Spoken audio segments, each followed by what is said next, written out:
நான் இன்னைக்கு ஒரு பதிவு போட்டிருந்தேங்க. அந்த பதிவுல பார்த்தீங்கன்னா, யாரோட சப்போர்ட் இல்லாம நீங்க தனியா முன்னேறி வந்திருந்தீங்க அப்படின்னா, உங்கள நீங்களே தட்டி குடுத்துக்கோங்க அப்படிங்கிற மாரி கான்செப்ட். அதில ஒருத்தர் சொல்லியிருந்தாரு, "நீங்கலாம் என்னத்த பெருசா சாதிச்சிட்டீங்கன்னு சொல்லி இந்த மாரிலாம் போஸ்ட் போடுறீங்க?" அப்படின்னு சொல்லி கேட்டிருந்தாரு. அத நான் டெலீட் பண்ணிட்டேன் அந்த போஸ்ட்ட. அந்த கமெண்ட்ட. நான் ஒண்ணு சொல்லட்டுமா?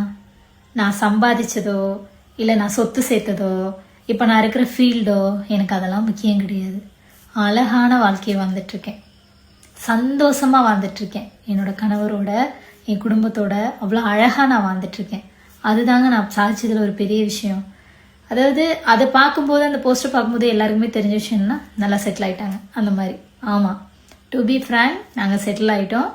மனசெலவில் நிறைய கசப்பான விஷயங்கள் இருந்தது, நிறைய நல்ல விஷயங்கள் இருந்தது. இதில் நிறைய பேர் இடையில பூந்தாங்க. ஒரு நாள் கூட எங்களோட லைஃப்பில் நடக்கிற எந்த பிரச்சனைக்குமே நான் ஒரு தேர்ட் பர்சனை உள்ளே கொண்டு வரவே மாட்டேன். ஸோ அப்போ ஆரம்பித்த இந்த விஷயங்கள் இன்னைக்கு என்ன நடந்தாலும் அவங்க சொல்கிறது தான் சரியாக இருக்கணும், என் புத்திக்கு உரைக்கிற அளவுக்கு நிறைய விஷயங்களை மாற்றிக்கிட்டேன் நான். அதே மாதிரி நான் ஒரு விஷயம் பண்ணுறேன் அப்படின்னா, நான் ஒரு விஷயத்தில் கால் எடுத்து வைக்கிறேன் அப்படின்னா, என் ஒய்ஃப் பண்ணணும்னு முடிவு பண்ணிட்டான்னா அவள் கண்டிப்பாக அதை பண்ணி முடிச்சிருவாங்கிற அந்த ஒரு நம்பிக்கையை நான் அவருக்கு கொடுத்துருக்கேன். ஸோ இன்னைக்கு என்னை விட்டுட்டு ஒரு வருஷம் போயிட்டு அவர் வெளியில் எங்கேயா டியூட்டிக்கு போயிட்டா கூட என் ஒய்ஃப் இருந்து பத்திரமா என் குடும்பத்தை பார்த்துக்குவா. அந்த ஒரு நம்பிக்கையை நான் வளர்த்து கொடுத்துட்டேன். அதே மாதிரி தான் நாளைக்கு எனக்கு ஏதாவது உடம்பு சரியில்லை அப்படின்னா, இந்த பிஸ்னஸையோ இல்லை இந்த ஃபேமிலியோ அவர் கரெக்டாக கொண்டு போவார் அப்படிங்கிற அந்த நம்பிக்கையை அவர் எனக்கு கொடுத்துட்டாரு. ஸோ இதுவே நாங்கள் சாதிச்சது தாங்க, பெரிய ஒரு விஷயம்தான். ஆனால் எத்தனை பேருக்கு இந்த மாதிரி அமையும் சொல்லுங்கள்? ஏன்னா நிறைய போட்டி, பொறாமை, சந்தேகம், அது இதுன்னு சொல்லிட்டு ஆரம்பத்திலேயே நிறைய பிரச்சனைகள் நடக்கும்போதே பொறுமையாக இல்லாமல் பிடுங்கிட்டு போனதெல்லாம் இருக்குது. ஆனால் அந்த இடத்துல நாங்கள் பொறுமையாக இருந்து இன்னைக்கு என்ன பண்ணாலும் நாங்கள் 2 பேரும் ஒன்றா சேர்ந்து பண்ணி இன்னைக்கு நிறைய நல்ல விஷயங்கள் பண்ணிகிட்ருக்கோம். எங்களுக்குள்ள ஒரு ஹாப்பினஸ் நிறைய இருந்துகிட்ருக்கு.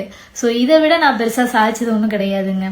நம்ம எவ்வளோ பொண்ணுங்க எல்லாருமே பார்த்திங்கன்னா நிறைய வெளியிலலாம் போய் சம்பாதிப்பாங்க, நிறைய அவார்ட்ஸ் வாங்குவாங்க. அதெல்லாம் பயங்கர பெருமையாக இருக்கும். அதெல்லாம் வேஸ்ட்டு. அதெல்லாம் அப்பப்போ அவன் பாராட்டிட்டு போயிடுவான். நீங்கள் உங்கள் வீட்டில் எவ்வளோ ஹாப்பியாக இருக்கீங்க, அதுதான் நீங்கள் சாதிக்கிறதுலேயே ஒரு பெரிய சாதனை. இது நிறைய லேடிஸ்க்கு தெரியறதில்ல. கேட்டால் நான் எவ்வளோ சொன்னாலும் அவங்க புரிஞ்சுக்க மாட்டேங்கிறாங்க. Something wrong. மேபி ஒரு சில பேரோட லைஃப்பில் இருக்கலாம், ஏன்னா அதை அண்டர்ஸ்டாண்ட் பண்ணிக்காமல் அவங்களுக்குள்ள பிரச்சனை போகிறதெல்லாம் இருக்கலாம். பட்டு ஒரு சில இடத்துல நம்ம முயற்சி பண்ணி பார்த்தோம் அப்படின்னா, மேபி என்னன்னா, என்றைக்குமே நம்மளோட திங்கிங் தான் நம்மளோட லைஃப். நம்ம என்ன பாசிட்டிவாக யோசிக்கிறோமோ அதுதான் நம்ம லைஃபாக கன்வெர்ட் ஆகும். ஸோ அந்த இடத்துல இவங்கிட்ட சொல்கிறது வேஸ்ட்டு, இவங்கிட்ட சொல்கிறது வேஸ்ட்டுன்னு நீங்கள் முடிவு எடுத்துட்டீங்க அப்படின்னா அங்கே ஒன்றுமே பண்ண முடியாது.